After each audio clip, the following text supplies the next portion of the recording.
Questions? Any questions about that? I'm thinking about the alliance that you're creating, this bond attachment with the therapist and the client. Mm-hmm.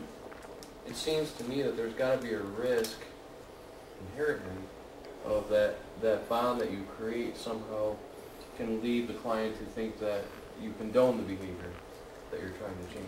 Right, okay, so your question is, are you condoning the behavior? Yes. Right. And the answer is that if you get a sense, again, I'm using the metaphor of being an astronomer, okay? So what I do is, as an astronomer, I'm just looking at the Mars orbiting, and I'm looking at Venus, Mercury, orbiting. So as strange as it sounds, I try not to be in a position of making a judgment of I approve of it or I don't approve of it. What I do get across is, yeah, you can do that behavior, but let's go over the consequences of that, okay? All right? So you can do that. I like you, hey, listen, I want you to know that whatever you do, I like you either way. Whether you do the behavior, you don't do the behavior, whatever you decide is fine. But let's just go over that. So if you do the behavior, right, if you go to the cottage and, the kid, you know how Jimmy is. He's going to look at you, he's going to tell you you're a dumb guy, okay, because he always tells you that. Now, your reaction usually is to get into a fight with him, right? So let's take a look. So the consequence is that we know ahead of time that that's what Jimmy's going to do. Right? I'm just telling you right now. You're going to walk into the cottage, he's going to say you're a dumb guy, okay?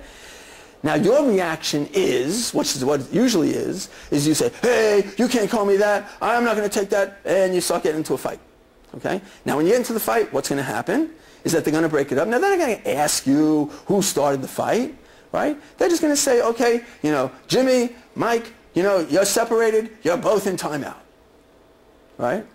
Now, maybe you're not the kind of kid that would go over to staff and say, listen, Johnny's kind of bothering me. I want you to know that right now. He's trying to start up with me. But I just want you to know that, he wants me to get into a fight with him, and I just don't want to buy in today. I'm a little busy. I'm trying to get to the movies this weekend. But it's a different reaction. Okay? So in other words, what I'm trying to offer the child is choices for them to make the choices as to what they're doing. So what I try to do is to get across to the client that, again, I'm just sticking with this is your habitual pattern. I might use a reframe, it seems that this is the pattern that you always do. I'm not saying, and I will even say to the client, and I'll say, if the kid says to me, oh, you want me to do the behavior? No. It's not that I want you to do the behavior. I'm just saying that this is what you always do anyway, okay? But what I'd like you to know is these are the consequences of doing that behavior. So again, the point is that if this is if this is what you want to get to, then I want you to know that these are the reactions that you'll do to get you to that point of losing privileges. All right? Does that make sense? Is that okay? So the hard part for us is not to get into the again, we look at the behavior and we say, that's really dysfunction. You really can't be doing that. And I want you to know you better stop, and or else you're going to be in big trouble. But if we can just look at the behavior as a pattern that does have consequences and get across those consequences to the client, then the hope is that the client will recognize that the behavior is not as spontaneous as they believe. See, the major problem that I find in working with clients is that they believe they're making a choice. If you ask him, you got into a fight with Jimmy, what happened? Well, he cursed me out, so I'm not going to take that, so I got into a fight with him again. Oh, so what else could you have done? I couldn't do anything else. I mean, he started it. And I just happened to decide that I'm going to get into a fight. So in his mind, he made a free will choice. So in working with that client, I go, well, I know you think you made a free will choice. That's what you think. Okay. I don't know. I'm disagreeing a little bit. Maybe I'm wrong. Maybe I'm wrong about this. But I am thinking that you didn't really make a choice. You always get into a fight, in the cottage. So it's not that it's a big surprise. It's like that's what I'm expecting. So I don't know. I'm thinking, you're going to go back. Jimmy's going to, say the magic word, and you're going to get into a fight as usual and lose privileges as usual. But yeah, I don't know. That's just you. I guess that's how you are. Right? So again, I'm trying to get across to the client that this is your pattern. This is what you habitually do. Yeah?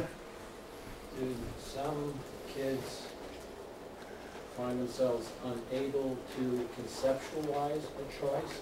I mean, he's saying, you know, what else could I do? I mean, this is what I always do. And you're trying to frame it so that they come to the realization that this has been their pattern, but they can choose to react in a different way. Right. It's interesting because again, you're bringing up a good point. The kid says, well, this is what I've always done. I don't know if I have a choice to do something else. And as clinicians, we usually get into the, well, why don't you try this and why don't you try that? And what happens is that we give the kid our choices of what they could do, right? With the example that you just gave, what I would say to the kid is, you're right. You have no choices. You don't have a choice. You have to end up in restriction. You have to lose privileges. I know that. Everybody knows you're going to lose. Everybody knows you're going to lose privileges. That's just you. Of course you're not going to the movies this weekend. Right? Now, if you're the kid, and I'm telling you that you have no choice, because that's what you always do. I understand that, and I like you anyway. It makes my job easier because I know that you have no choice. What's the kid thinking? Yeah. Right? So all of a sudden, he's coming up with, but I don't have to fight him. Of course you have to fight him. What, are you going to just go over to the counselor and say to the counselor, hey, you know, he's bothering me? That's not your style. Okay? You know, are you just going to walk away and just think that he's a troublemaker and that you don't have to buy in? No, of course not. Okay? Of course you have to fight him. Are you going to go to your room, you know, and just close the door and not get into a fight and go to the movies on the weekend? No. You know, and he says, I have a lot of fun when I do these interventions because it's like the kid suddenly realizes, oh, I'm not making choices, right? And again, you know, they try to reel us in. Well, what are your choices? What are the choices that you would want me to make? Okay? But again, in doing the intervention, I go, you're right, you have no choices. Well, if you were a good therapist, you would give me some choices to do. I'm not very good. I'm not a very good therapist. You know, to tell you the truth, I like that you're predictable. It makes my job a lot easier. Have a nice day.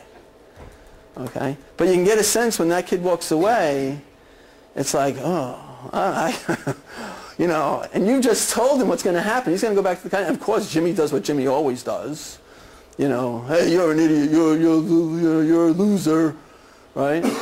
Oh. Yeah, you know, and then again, I'm on his shoulder going, yeah, that's what he's going to say. What do you do now? All right? And the hope is that he'll do something different. Does it ever happen where a kid then goes back to the unit and says, my therapist said it's okay?